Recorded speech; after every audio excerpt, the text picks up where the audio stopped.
আসসালামু আলাইকুম। আজ ৪ আগস্ট ২০২৬ মঙ্গলবার। শুরু করছি চেঞ্জ টিভি প্রতিদিনের গল্প অনুষ্ঠান। দর্শক, আপনাদের সঙ্গে রয়েছি আমি আবিদ আজম। শুরুতেই সংবাদ শিরোনাম। হাসিনাকে নিয়ে দিল্লিকে কড়া বার্তা দিল ঢাকা। হাসিনার বক্তব্য প্রচার করলেই শাস্তি। আমিরাত ইসরায়েল গোপন চুক্তি ফাঁস। এবার বিস্তারিত। ঢাকায় সফররত মার্কিন দূত সার্জিও গোরের সঙ্গে বৈঠক করে ভারতের হাইকমিশনার দীনেশ ত্রিবেদী দিল্লি ছুটে যান। সেখানে তিনি মোদির সঙ্গে বৈঠক করেন। বৈঠকের পর মৃত্যুদণ্ডপ্রাপ্ত পলাতক আসামি শেখ হাসিনার সঙ্গে দেখা করেছেন এমন খবর ভারতের গণমাধ্যমে চাউর হয়েছে। শুধু তাই নয়, পলাতক শেখ হাসিনা আগামী ৫ আগস্ট প্রকাশ্যে বক্তব্য রাখতে পারেন ভারতের গণমাধ্যম এমন খবর প্রচার করায় বিষয়টি সোশ্যাল মিডিয়ায় ছড়িয়ে পড়ে। এ বিষয়ে ঢাকা কড়া বার্তা দিয়েছে দিল্লিকে। রোববার ভারতের হাইকমিশনার দীনেশ ত্রিবেদী তেজগাঁওয়ে কার্যালয়ে প্রধানমন্ত্রী পররাষ্ট্র উপদেষ্টা হুমায়ুন কবিরের সঙ্গে সাক্ষাৎ করেন। পররাষ্ট্র মন্ত্রণালয়ের এক বিজ্ঞপ্তিতে বলা হয়েছে, প্রধানমন্ত্রী পররাষ্ট্র উপদেষ্টা হুমায়ুন কবির ভারতীয় হাইকমিশনার দীনেশ ত্রিবেদীকে জানান, পলাতক শেখ হাসিনা সহ কার্যক্রম নিষিদ্ধ সংগঠনের কোনো ব্যক্তি যাতে ভারতের ভূখণ্ড ব্যবহার করে রাজনৈতিক বক্তব্য প্রদান বা বাংলাদেশের অভ্যন্তরে অস্থিতিশীলতা সৃষ্টির উদ্দেশ্যে কোনো কর্মকাণ্ড পরিচালনা করতে না পারে সে বিষয়ে ভারতের সহযোগিতা প্রত্যাশা করে বাংলাদেশ। এ ধরনের কার্যক্রম দ্বিপক্ষীয় সম্পর্কে ইতিবাচক অগ্রগতিকে ক্ষতিগ্রস্ত করতে পারে। ভারতীয় মিডিয়াগুলো একটি অপপ্রচার ছড়াচ্ছে যে মার্কিন যুক্তরাষ্ট্র ফের দিল্লির চোখে ঢাকাকে দেখতে চাচ্ছে, যা বাংলাদেশ কোনোভাবেই মেনে নেবে না। মূলত চীন দীর্ঘদিন ধরে বেল্ট অ্যান্ড রোড ইনিশিয়েটিভের মাধ্যমে বাংলাদেশের অবকাঠামো উন্নয়ন, বিদ্যুৎ, সেতু, টানেল ও শিল্প খাতে বড় বিনিয়োগ করছে। অন্যদিকে ভারত মৃত্যুদণ্ডপ্রাপ্ত হাসিনাকে আশ্রয় দিলেও দুই দেশের ঐতিহাসিক সম্পর্কের ভিত্তিতে বিদ্যুৎ, রেল, সড়ক, নৌ ও সীমান্ত সংযোগ জোরদারের পাশাপাশি নিরাপত্তা সহযোগিতা দিতে চায়। যুক্তরাষ্ট্র আবার বাণিজ্য, শ্রমমান, গণতান্ত্রিক প্রতিষ্ঠান, নিরাপত্তা সহযোগিতা এবং উচ্চ মূল্যের বিনিয়োগের মাধ্যমে সম্পর্ককে নতুন উচ্চতায় নিয়ে যেতে আগ্রহী। তারেক রহমানের চীন সফরকে বেজিং ঢাকা সম্পর্কের নতুন অধ্যায় হিসেবে দেখছেন আন্তর্জাতিক রাজনৈতিক বিশ্লেষকরা। তারা বলছেন, বাংলাদেশের অর্থনীতিকে গতিশীল করতে চীনের দিকে ঝুঁকে পড়া ছাড়া গত্যন্তর নেই। এমন সময় যুক্তরাষ্ট্রের দক্ষিণ ও মধ্য এশিয়া বিষয়ক বিশেষ দূত সার্জিও গোর ঢাকা সফরে এসে প্রধানমন্ত্রী তারেক রহমানের সঙ্গে সৌজন্য সাক্ষাৎ করেছেন। কূটনৈতিক সূত্রগুলো বলছে, সার্জিও গোর মূলত বাংলাদেশের কাছে মার্কিন প্রত্যাশা অনুযায়ী বাণিজ্য চুক্তি বাস্তবায়ন ও ট্রাম্প প্রশাসনের প্রত্যাশার কথা জানাতে এসেছিলেন। জানা যায়, বাংলাদেশ সফরে এসে যুক্তরাষ্ট্রের দক্ষিণ ও মধ্য এশিয়া বিষয়ক বিশেষ দূত সার্জিও গোর শিষ্টাচার বহির্ভূতভাবে বৈঠক করেন বাংলাদেশে নিযুক্ত ভারতের হাইকমিশনার দীনেশ ত্রিবেদীর সঙ্গে। কূটনৈতিক সূত্রগুলোর দাবি, বৈঠকে আঞ্চলিক নিরাপত্তা, বাণিজ্য, জলবায়ু পরিবর্তন, সীমান্ত ব্যবস্থাপনা এবং বাংলাদেশ ভারত যুক্তরাষ্ট্রের সহযোগিতা আরও জোরদারের বিভিন্ন বিষয়ে গুরুত্ব পেয়েছে।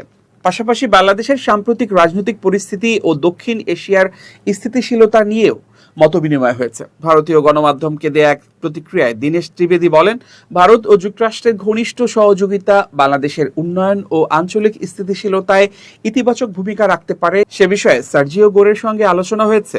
সার্জিও গোরের ঢাকা সফরকে কেবল একটি নিয়মিত কূটনৈতিক সফর হিসেবে দেখছে না আন্তর্জাতিক সম্পর্ক বিশ্লেষকরা। এ প্রসঙ্গে সাবেক রাষ্ট্রদূত মাসুদ মান্নান বলেন, নির্বাচনের মাধ্যমে বিএনপি সরকার গঠন করার পর বিশ্বে পরাশক্তি হিসেবে পরিচিত আমেরিকা, চীন ও ভারত বাংলাদেশের সঙ্গে সম্পর্ক জোরদারে অত্যন্ত আগ্রহ দেখাচ্ছে। বাংলাদেশকে ঘিরে প্রতিযোগিতা বাড়লেও ঢাকার জন্য সবচেয়ে গুরুত্বপূর্ণ বিষয় হলো সবার সঙ্গে বন্ধুত্ব রেখে জাতীয় স্বার্থকে অগ্রাধিকার দেয়া এবং ভারসাম্যপূর্ণ কূটনীতি বজায় রাখা। সার্জিও গোরের ঢাকা সফর বৃহত্তর কৌশলগত বাস্তবতারই অংশ।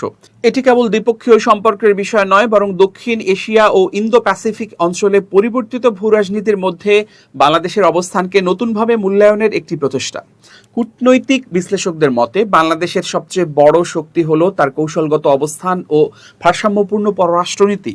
বাংলাদেশ যদি জাতীয় স্বার্থকে অগ্রাধিকার দিয়ে যুক্তরাষ্ট্র, চীন ও ভারতের সঙ্গে সমানভাবে সম্পর্ক এগিয়ে নিতে পারে, যা প্রতিযোগিতায় দেশের জন্য বড় অর্থনৈতিক ও কূটনৈতিক সুযোগে পরিণত হতে পারে, তবে মার্কিন যুক্তরাষ্ট্র ও ভারতের চাপে চীনের অর্থায়নে তিস্তা মহাপ্রকল্প ও অর্থনৈতিক করিডোর প্রক্রিয়া থেকে বাংলাদেশের সরে যাওয়া হবে আত্মঘাতী। আদালতের নির্দেশ অমান্য করে ক্ষমতাচ্যুত সাবেক প্রধানমন্ত্রী শেখ হাসিনার বক্তব্য কোনো গণমাধ্যম প্রচার করলে সংশ্লিষ্ট প্রতিষ্ঠানের বিরুদ্ধে আইনগত ব্যবস্থা নেওয়া হবে বলে জানিয়েছেন প্রধানমন্ত্রীর তথ্য বিষয়ক উপদেষ্টা ডাক্তার জাহিদুর রহমান। মঙ্গলবার সরকারের বিভিন্ন কার্যক্রমের অগ্রগতি তুলে ধরতে আয়োজিত এক প্রেস ব্রিফিংয়ে তিনি একথা বলেন। প্রধানমন্ত্রীর তথ্য উপদেষ্টা বলেন, সাবেক প্রধানমন্ত্রী শেখ হাসিনা 5 আগস্ট যদি বিদেশে বসে কোনো বক্তব্য দেয় সেটি প্রচার করা হলে আদালতের নির্দেশ অমান্য করা হবে। এবার আদালতের নির্দেশ অমান্য হলে ব্যবস্থা নেওয়া হবে। সরকারের কাজ হচ্ছে আদালতের রায় বাস্তবায়ন করা। ডাক্তার জাহিদুর রহমান বলেন, সরকার শেখ হাসিনাকে দেশে ফিরিয়ে এনে আইনের আওতায় আনতে চায়। এক্ষেত্রে তার সব আইনগত অধিকার নিশ্চিত করা হবে এবং আদালতের রায় সরকার মেনে চলবে। তিনি বলেন, দেশে ফেরার বিষয়ে শেখ হাসিনার বক্তব্য আস্ফালন ছাড়া আর কিছুই নয়। জাহিদুর রহমানের দাবি, বাস্তবে তা করার সক্ষমতা শেখ হাসিনার নেই। একই সঙ্গে যুক্তরাষ্ট্র, রাশিয়া, চীন, ভারত সহ বিভিন্ন দেশের সঙ্গে বাংলাদেশের কূটনৈতিক সম্পর্ক স্বাভাবিক রয়েছে এবং এ নিয়ে কোনো ভূ রাজনৈতিক জটিলতা নেই। তসলিমা নাসরিনের বিষয়ে তিনি বলেন, তাকে দেশে ফিরিয়ে আনার কোনো সরকারি উদ্যোগ নেই, তবে তিনি দেশে ফিরতে চাইলে প্রচলিত নিয়ম অনুযায়ী আবেদন করতে পারবেন। সেক্ষেত্রে আইন অনুযায়ী সিদ্ধান্ত নেওয়া হবে। খাদ্য ও জ্বালানি পরিস্থিতি নিয়ে ডাক্তার জাহিদুর রহমান বলেন, দেশে পর্যাপ্ত খাদ্য মজুদ রয়েছে। টমেটো ও কাঁচা মরিচের দামও শিগগিরই সহনীয় পর্যায়ে আসবে বলে আশা করা হচ্ছে। তিনি জানান, এলএনজি টার্মিনালে দুর্ঘটনার কারণে ঢাকার বাইরে কিছু এলাকায় বিদ্যুৎ সংকট দেখা দিয়েছে। গ্যাস সরবরাহ কমে যাওয়ায় বিদ্যুতের চাহিদা বেড়েছে, তবে কয়েকদিনের মধ্যে ধাপে ধাপে পরিস্থিতির উন্নতি হবে বলে তিনি আশা প্রকাশ করেন। একই সঙ্গে জ্বালানির সাশ্রয়ী ব্যবহারের আহ্বান জানান। অস্বাভাবিক বিদ্যুৎ বিলের বিষয়ে তিনি বলেন, কোনো গ্রাহক এমন বিল পেলে সংশ্লিষ্ট অভিযোগ কেন্দ্রে যোগাযোগ করে অভিযোগ জানাতে পারবেন। ব্রিফিংয়ে তিনি আরও জানান, আগামী 6 আগস্ট থেকে জুলাই শহীদ স্মৃতি জাদুঘর সর্বসাধারণের জন্য খুলে দেয়া হবে। জাদুঘরে প্রবেশ মূল্য বড়দের জন্য 50 টাকা এবং শিশুদের জন্য 20 টাকা নির্ধারণ করা হয়েছে। এছাড়া বুধবার সোহরাওয়ার্দী উদ্যানে আয়োজিত সমাবেশে জুলাই গণ অভ্যুত্থান নিয়ে নির্মিত নতুন 20টি গানকে পুরস্কৃত করা হবে বলেও জানিয়েছেন তিনি। প্ল্যাকার্ড প্রদর্শনকে কেন্দ্র করে জগন্নাথ বিশ্ববিদ্যালয়ে বিভিন্ন ছাত্র সংগঠনের নেতাকর্মীদের উপর হামলার ঘটনায় 4 সদস্যের তদন্ত কমিটি গঠন করেছে বিশ্ববিদ্যালয় প্রশাসন। মঙ্গলবার বিশ্ববিদ্যালয়ের জনসংযোগ তথ্য ও প্রকাশনা দপ্তরের এক বিজ্ঞপ্তিতে এ তথ্য জানানো হয়েছে। বিজ্ঞপ্তিতে বলা হয়েছে, জুলাই গণঅভ্যুত্থান দিবসের অনুষ্ঠানে দ্বিতীয় ক্যাম্পাসের কাজ সেনাবাহিনীর কাছে হস্তান্তর, অস্থায়ী আবাসন প্রকল্প দ্রুত শুরু এবং মেডিকেল সেন্টারের উন্নয়নের দাবিতে প্ল্যাকার্ড প্রদর্শনকে কেন্দ্র করে জুকসু, শিবির, ইনকিলাব মঞ্চ ও ছাত্রশক্তি সহ কয়েকটি সংগঠনের নেতাকর্মীদের উপর হামলার ঘটনা ঘটে। এতে জুকসুর ভিপি, জিএস, সাংবাদিক সহ কয়েকজন আহত হন। ঘটনার প্রকৃত কারণ অনুসন্ধান এবং দায়ীদের শনাক্ত করতে শিক্ষা ও গবেষণা ইনস্টিটিউটের পরিচালক অধ্যাপক ডক্টর মোহাম্মদ আজম খানকে আহ্বায়ক করে 4 সদস্যের তদন্ত কমিটি গঠন করা হয়েছে। কমিটির অন্য সদস্যরা হলেন রসায়ন বিভাগের অধ্যাপক ডক্টর মোহাম্মদ মোস্তাফিজুর রহমান এবং রাষ্ট্রবিজ্ঞান বিভাগের সহযোগী অধ্যাপক মোহাম্মদ মেজবাউল আজম সওদাগর এবং মোহাম্মদ শহীদুল্লাহ। বিশ্ববিদ্যালয় প্রশাসন কমিটিকে দ্রুত প্রতিবেদন জমা দিতে নির্দেশ দিয়েছে। প্রতিবেদনের ভিত্তিতে বিশ্ববিদ্যালয়ের বিধি অনুযায়ী প্রয়োজনীয় ব্যবস্থা নেওয়া হবে বলে বিজ্ঞপ্তিতে উল্লেখ করা হয়েছে। বিজ্ঞপ্তিতে আরও বলা হয়েছে, জুলাই গণঅভ্যুত্থান দিবস উপলক্ষে আয়োজিত আলোচনা সভা, আলোকচিত্র প্রদর্শনী ও পুরস্কার বিতরণ অনুষ্ঠান শান্তিপূর্ণভাবে সম্পন্ন করতে প্রশাসন আগে থেকেই বিভিন্ন ছাত্র সংগঠন ও সংশ্লিষ্ট পক্ষের সঙ্গে সমন্বয় সভা করেছিল। অনুষ্ঠানে প্রধান অতিথি হিসেবে উপস্থিত ছিলেন বিশ্ববিদ্যালয় মঞ্জুরি কমিশনের চেয়ারম্যান অধ্যাপক ডক্টর মামুন আহমেদ। তবে অনুষ্ঠান চলাকালে কয়েকজন শিক্ষার্থীর মধ্যে ধাওয়া পাল্টা ধাওয়া ও হামলার ঘটনা ঘটে। এই ঘটনায় বিশ্ববিদ্যালয় প্রশাসন নিন্দা জানিয়ে বলেছে, এই ধরনের ঘটনা বিশ্ববিদ্যালয়ের সুনাম, শিক্ষার পরিবেশ ও চলমান উন্নয়ন কার্যক্রমে নেতিবাচক প্রভাব ফেলতে পারে। একই সঙ্গে মত প্রকাশ ও সাংগঠনিক কার্যক্রম পরিচালনায় সংযম, পারস্পরিক শ্রদ্ধাবোধ এবং বিশ্ববিদ্যালয়ের প্রচলিত বিধি বিধান মেনে চলার আহ্বান জানিয়েছে প্রশাসন। এবার জানাচ্ছি মধ্যপ্রাচ্য প্রসঙ্গ। ইসরায়েলের কাছ থেকে উন্নত সামরিক সরঞ্জাম কেনার জন্য সংযুক্ত আরব আমিরাত গোপনে আলোচনা চালিয়েছিল। 2022 সালে ইয়েমেনের হুথিদের আবুধাবিতে ক্ষেপণাস্ত্র ও ড্রোন হামলার পর এই আলোচনা আরও জোরদার হয়। ইসরায়েলি সংবাদ মাধ্যম হারেজ ও ড্রোপ সাইট নিউজ ফাঁস হওয়া ইমেলের ভিত্তিতে এই তথ্য প্রকাশ করেছে। প্রতিবেদনে বলা হয়েছে, 2021 সাল থেকে 2023 সালের শুরুর দিক পর্যন্ত ইসরায়েলের বৃহত্তম অস্ত্র নির্মাতা প্রতিষ্ঠান এলবিট সিস্টেমস ও ইউএইর মধ্যে হার্মেস 900 ড্রোন, স্কাই আই নজরদারি ব্যবস্থা, নিয়ন্ত্রণ সরঞ্জাম, প্রশিক্ষণ ও লজিস্টিক সহায়তা বিক্রির বিষয়ে আলোচনা চলছিল। ফাঁস হওয়া নথি অনুযায়ী 2022 সালের 17 জানুয়ারি হুথিদের হামলার পর প্রস্তাবিত অস্ত্র চুক্তিকে জরুরি হিসেবে বিবেচনা করা হয়। এসব ইমেইল হান্দালা নামে একটি হ্যাকিং গোষ্ঠী সংগ্রহ করেছে। গোষ্ঠীটির সঙ্গে ইরানের সম্ভাব্য সম্পর্কের অভিযোগ থাকলেও প্রকাশিত নথিগুলো দুটি সংবাদ মাধ্যম যাচাই করেছে। প্রাথমিকভাবে ড্রোন বিক্রির চুক্তির মূল্য ধরা হয়েছিল $15,40,00,000। পরে অতিরিক্ত প্রযুক্তি যুক্ত হওয়ায় তা বেড়ে দাঁড়ায় $22,50,00,000। তবে শেষ পর্যন্ত ড্রোনগুলো সরবরাহ করা হয়েছিল কিনা তা নথিতে উল্লেখ নেই। স্কাই আই সেন্সরে উচ্চ ক্ষমতার অপটিক্যাল ক্যামেরা রয়েছে, যা বিস্তীর্ণ এলাকায় তাৎক্ষণিক নজরদারি চালাতে সক্ষম। সংগৃহীত তথ্য বিশ্লেষণ করে লক্ষ্যবস্তুর গতিপথ ও উৎক্ষেপণের উৎস শনাক্ত করা যায়। অন্যদিকে হার্মেস 900 একটি উন্নত গোয়েন্দা ও নজরদারি ড্রোন, যা প্রায় 990 পাউন্ড সরঞ্জাম বহন করতে পারে। বিভিন্ন প্রতিবেদনে এটিকে ভূমি থেকে আকাশে নিক্ষেপযোগ্য ক্ষেপণাস্ত্র বহনে সক্ষম বলেও উল্লেখ করা হয়েছে। ফাঁস হওয়া ইমেল থেকে আরও জানা যায়, 2022 সালের মার্চে ইসরায়েলের প্রতিরক্ষা মন্ত্রণালয়ের অস্ত্র উন্নয়ন বিভাগের গবেষণা ও উন্নয়ন প্রধান ইউএই সফরের প্রস্তুতি নিচ্ছিলেন। সেখানে সীমান্তের বাইরে থেকেও ক্ষেপণাস্ত্র ও ড্রোন উৎক্ষেপণ শনাক্ত করতে সক্ষম একটি নজরদারি ব্যবস্থা উপস্থাপনের পরিকল্পনা ছিল। এর আগে হুথিদের হামলায় আবুধাবি বিমানবন্দর ও তেলবাহী ট্রাক লক্ষ্যবস্তু হয়েছিল। 2020 সালে যুক্তরাষ্ট্রের মধ্যস্থতায় স্বাক্ষরিত আব্রাহাম আর্কসের মাধ্যমে ইসরায়েল ও ইউএই কূটনৈতিক সম্পর্ক স্বাভাবিক করে। এরপর দুই দেশের মধ্যে প্রতিরক্ষা সহযোগিতা উল্লেখযোগ্যভাবে বৃদ্ধি পায়। ফাঁস হওয়া নথিতে স্কাই স্ট্রাইকার, লয়টারিং মিউনিশন এবং হার্মেস 650 ড্রোন নিয়েও আলোচনার তথ্য রয়েছে। বিশ্লেষকদের মতে প্রকাশিত নথিগুলো ইউএই ও ইসরায়েল ক্রমবর্ধমান প্রতিরক্ষা সহযোগিতা এবং উপসাগরীয় অঞ্চলে ইসরায়েলি সামরিক প্রযুক্তির চাহিদার একটি বিরল চিত্র তুলে ধরেছে। সাম্প্রতিক সময়ে বিভিন্ন আন্তর্জাতিক প্রতিবেদনে ইরানকে ঘিরে ইসরায়েল ও যুক্তরাষ্ট্রের সঙ্গে ইউএইর নিরাপত্তা সহযোগিতা বৃদ্ধির কথাও উঠে এসেছে। গত মে মাসে মিডল ইস্ট আই জানিয়েছিল, ইরানের সঙ্গে উত্তেজনার প্রেক্ষাপটে নতুন অস্ত্র সংগ্রহে ইসরায়েল ও ইউএই একটি যৌথ প্রতিরক্ষা তহবিল গঠন করেছে। গাজা উপত্যকার পরিস্থিতি স্বাভাবিক করার লক্ষ্যে গঠিত বোর্ড অব পিস চুক্তি নিয়ে মার্কিন প্রেসিডেন্ট ডোনাল্ড ট্রাম্পের সঙ্গে নিজের দ্বিমতের কথা প্রকাশ্যে স্বীকার করেছেন ইসরায়েলের প্রধানমন্ত্রী বেনিয়ামিন নেতানিয়াহু।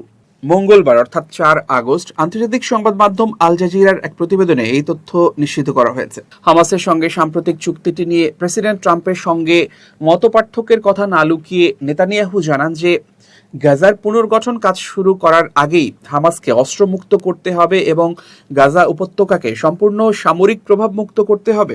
ট্রাম্পের বোর্ড অব পিসের প্রধান প্রতিনিধি নিকোল স্লাদোনোভের সঙ্গে বৈঠকের পর এই মন্তব্য করেন ইসরায়েলি প্রধানমন্ত্রী। গত সপ্তাহে প্রেসিডেন্ট ট্রাম্প হামাসের সঙ্গে বোর্ড অব পিসের একটি ঐতিহাসিক চুক্তির কথা ঘোষণা করেছিলেন, যেখানে ফিলিস্তিনি গোষ্ঠীটির অস্ত্রত্যাগ এবং গাজা থেকে পর্যায়ক্রমে ইসরায়েলি সেনা প্রত্যাহারের কথা উল্লেখ ছিল। আল জাজিরার হাতে আসা চুক্তির খসড়া অনুযায়ী ইসরায়েলি বাহিনীর প্রত্যাহারের সঙ্গে ধাপে ধাপে অস্ত্র জমা দেওয়ার বিধান ছিল। তবে ইসরায়েলের তীব্র আপত্তির পর বোর্ড অব পিস তাদের অবস্থান পরিবর্তন করে জানিয়েছে যে ইসরায়েল গাজা থেকে সৈন্য প্রত্যাহার করার আগেই হামাসকে সম্পূর্ণরূপে অস্ত্র পরিত্যাগ করতে হবে। এবার জানাবো পড়শির খবর। পাকিস্তান অধিকৃত কাশ্মীরে সরকার বিরোধী বিক্ষোভ দমনের ওপর ধারাবাহিক প্রতিবেদন প্রকাশের পর কাতার ভিত্তিক সংবাদ মাধ্যম আল জাজিরাকে দেশটিতে নিষিদ্ধ করা হয়েছে বলে অভিযোগ উঠেছে। একই সঙ্গে সংবাদ মাধ্যমটির বিরুদ্ধে হলুদ সাংবাদিকতার অভিযোগ তুলেছে ইসলামাবাদ। ভারতের সংবাদ মাধ্যম এনডিটিভির মঙ্গলবারের এক প্রতিবেদনে বলা হয়েছে, প্রধানমন্ত্রী শাহবাজ শরীফের নেতৃত্বাধীন সরকার এখন পর্যন্ত আল জাজিরার উপর কোনো আনুষ্ঠানিক নিষেধাজ্ঞার ঘোষণা দেয়নি। তবে পাকিস্তানের অনেক ইন্টারনেট ব্যবহারকারী সামাজিক যোগাযোগ মাধ্যমে দাবি করেছেন তারা আল জাজিরার ইংরেজি ওয়েবসাইটে প্রবেশ করতে পারছেন না। এদিকে পাকিস্তানের তথ্য ও সম্প্রচার মন্ত্রণালয় এক্সে দেয়া এক বিবৃতিতে আল জাজিরার বাছাই করা প্রতিবেদনের সমালোচনা করেছে। মন্ত্রণালয়ের দাবি, সংবাদ মাধ্যমটি আজাদ জম্মু ও কাশ্মীরের নির্বাচন ও ভোট গ্রহণ প্রক্রিয়াকে ভুলভাবে উপস্থাপন করেছে। বিবৃতিতে বলা হয়েছে, মুজফফরবাদের কয়েকটি বাছাই করা ভোটকেন্দ্র থেকে প্রকাশিত প্রতিবেদনে নির্দিষ্ট সময় এবং নির্বাচিত কয়েকজন ব্যক্তির পূর্ব নির্ধারিত বক্তব্য তুলে ধরে নির্বাচন ও ভোট গ্রহণ প্রক্রিয়াকে বিকৃতভাবে উপস্থাপনের চেষ্টা করা হয়েছে। পাকিস্তান তাদের নিয়ন্ত্রণাধীন কাশ্মীর অঞ্চলকে আজাদ জম্মু ও কাশ্মীর নামে উল্লেখ করে। মন্ত্রণালয়ের ভাষ্য, এ ধরনের হলুদ সাংবাদিকতা নির্বাচনকে প্রশ্নবিদ্ধ করার চেষ্টা এবং মুজফফরবাদ ও আজাদ জম্মু কাশ্মীরের জনগণের রায়কে খাটো করার উদ্দেশ্যে বহন করে। তাদের দাবি, ভোটাররা এবারের নির্বাচনে নৈরাজ্য ও জবরদস্তি প্রত্যাখ্যান করেছেন। এবার খুব জরুরি 1 মিনিট জানাচ্ছেন ইউনেস্কো ক্লাব জার্নালিজম অ্যাওয়ার্ড বিজয়ী আমিরুল মোমিনিন মানিক। খুব জরুরি 1 মিনিটে প্রত্যেককে আমন্ত্রণ। প্রিয় বন্ধুরা, অনেকেই জানতে চান যে সফলতার মূল পন্থা কি, সফলতার দুটি পন্থা, কার্যকর পন্থা, এবং এই দুটি যদি সত্যিকার অর্থে চর্চা করতে পারেন, ধারণ করতে পারেন, তাহলে অবশ্যই সফল হবেন। একটি হচ্ছে লেগে থাকা, আরেকটি হচ্ছে ধৈর্য ধরা। ধৈর্য এমন একটা মহৎ গুণ, এটা আসলে আয়ত্ত করা খুব কষ্টের ব্যাপার, কিন্তু এটা আয়ত্ত করতে পারলে আপনার জীবন অবশ্যই সফলতায় ভরপুর হয়ে যাবে। আমরা এই ধৈর্যটা ধরতে পারি না, আমরা হুটহাট প্রতিক্রিয়া দেখাই, আমরা ভেঙে পড়ি, হতাশ হই। কিন্তু চরম কষ্টের মধ্যেও আপনি যদি ধৈর্য ধরতে পারেন, তাহলে দেখবেন কিছুদিনের মধ্যেই আপনি সুসংবাদ পাচ্ছেন এবং সফল হচ্ছেন। আসুন আমরা নিরন্তর লেগে থাকি আমাদের সুনির্দিষ্ট কাজে, এবং যতই ব্যর্থতা আসুক আমরা ধৈর্য ধরি, কারণ ধৈর্যই হচ্ছে প্রধানতম অস্ত্র সফল হবার। ভালো থাকবেন, শুভেচ্ছা নিরন্তর। প্রিয় দর্শক, শেষ করছি চেঞ্জ টিভির প্রতিদিনের গল্প অনুষ্ঠান। চেঞ্জ টিভি.প্রেস বাংলাদেশের ইউটিউব জার্নালিজমের অগ্রদূত। ভিজিট করুন এর ওয়েবসাইট www.changetv.press, youtube.com/changetvpress এবং সাবস্ক্রাইব করুন চ্যানেলটি। নিয়মিত লাইক, কমেন্ট ও শেয়ার করে আপডেট রাখুন নিজেকে। ভালো থাকুন, নিরাপদে থাকুন, শুভেচ্ছা নিরন্তর। চেঞ্জ টিভি.প্রেস, এক ফোঁটা হলুদও নেই।